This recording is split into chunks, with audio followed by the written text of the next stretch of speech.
Hey Stewart's Chapel, this is Don Pierson and Don Counts, and we're at Stone Bridge, and this is Monday's devotion, and we've been looking at God's call. And if you want to you'll need to go back to Wednesday and just kind of fast forward to get to where we are today. We are still dealing right now in the midst of specific callings. We looked at a couple specific callings that were moment sensitive. We looked at yesterday a specific calling that was for a lifetime.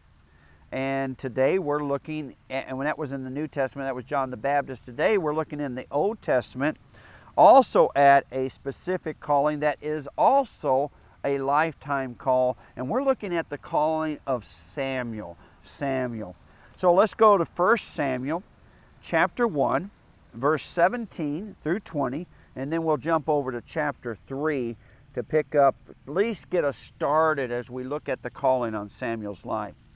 So in chapter 1, verse 17, we read, a little background real quick. Hannah, which is going to be Samuel's mother, has been barren, very similar to John the Baptist's mother. She's not been able to have a child. She also is... there is a connection with the temple or the tabernacle in this case. And so she's gone to the tabernacle to worship, to pray. Eli here is the priest. And Eli is going to be the conveyor of the calling. All right? So verse 17. Then Eli answered and said, "Go in peace. And the God of Israel grant your petition which you have asked of him." And she said, "Let your maidservant find favor in your sight." So the woman went her way and ate, and her face was no longer sad. That's an incredible passage, by the way. Lots of messages in there. And then chapter 3, verses 1 through 10. Now the boy, Samuel, when Samuel got old enough to be weaned, she gave him to the high priest, who actually had decreed that her prayer would be answered. Now Eli ends up being a very wicked priest. He always wasn't that way, but his sons were definitely more wicked, Hophni and Phinehas. But anyway, in verse 1 of chapter 3, now the boy Samuel ministered to the Lord before Eli. And the word of the Lord was rare in those days. That's an understatement. It's been 20 years. 20 years. Now, Eli has received a prophecy about God's discipline on his life, but basically, just a common speaking of God is very rare, about 20 years time period. That's a long time not to have a word of God among his people. There was no widespread revelation. You hear that? There was no widespread revelation. And it came to pass at that time, while Eli was lying down in his place, and when his eyes had begun to grow so dim that he could not see, and before the lamp of God went out in the tabernacle of the Lord, where the ark of God was, and while Samuel was lying down, that the Lord called Samuel. And Samuel answered, "Here am I." So he ran to Eli and said, "Here am I, for you called me." And he said, "I did not call, lie down again." And he went and lay down. Then the Lord called yet again, "Samuel." So Samuel rose and went to Eli and said, "Here I am, for you did call me." Eli answered and said, "I did not call, my son, lie down again." Now Samuel did not yet know the Lord. Remember, this is going to be his first time here. Nor was the word of the Lord yet revealed to him. And the Lord called Samuel again the third time. So he arose, went to Eli, and said, "Here I am, for you did call me." Then Eli perceived that the Lord had called the boy, not Eli. Now understand, at one time, there was a time period in Eli's life where he had heard of the Lord, heard from the Lord, but it's been a long, long time since he's heard from the Lord. His sin and rebellion against the Lord had shut down communication with the Lord.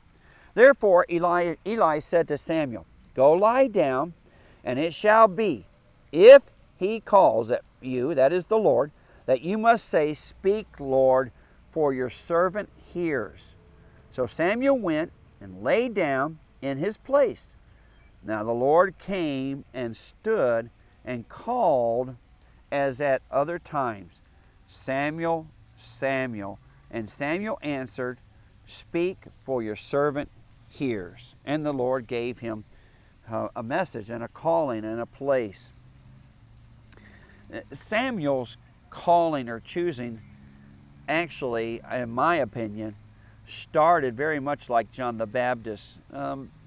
His choosing was a result of an answer to prayer.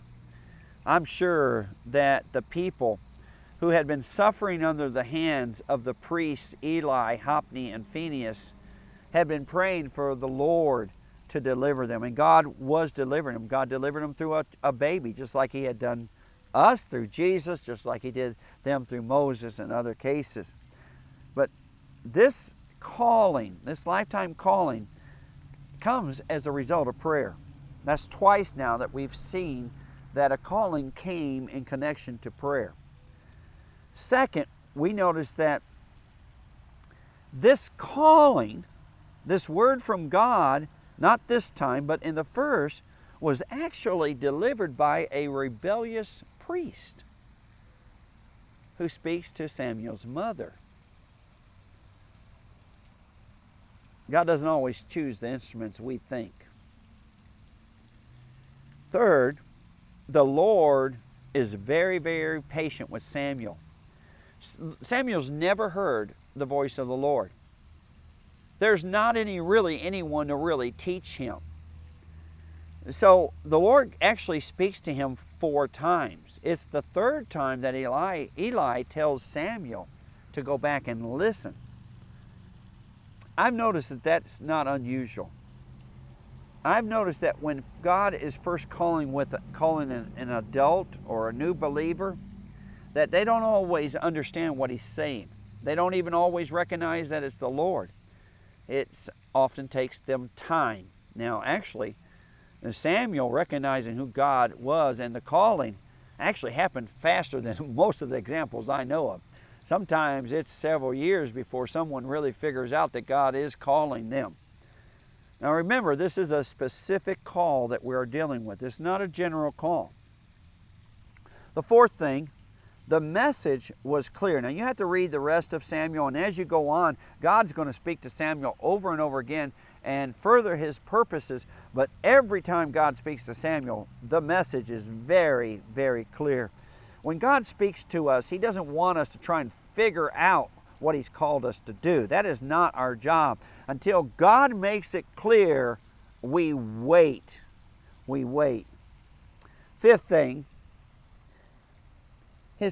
God's calling to Samuel came in a time when the call was rare. I think that's important. I still believe there are times when there are periods of silence from God with His people because of whatever various reasons. During those times of silence can actually prepare God's people to hear more. It silences all the other voices so that when God does speak, there's only one.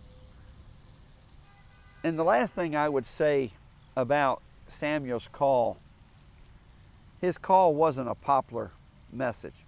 He didn't have a message that he really wanted to deliver. In fact, he's very hesitant in delivering his message.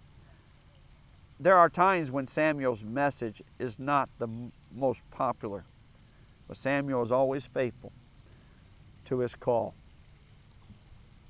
Love you, Stewart's Chapel.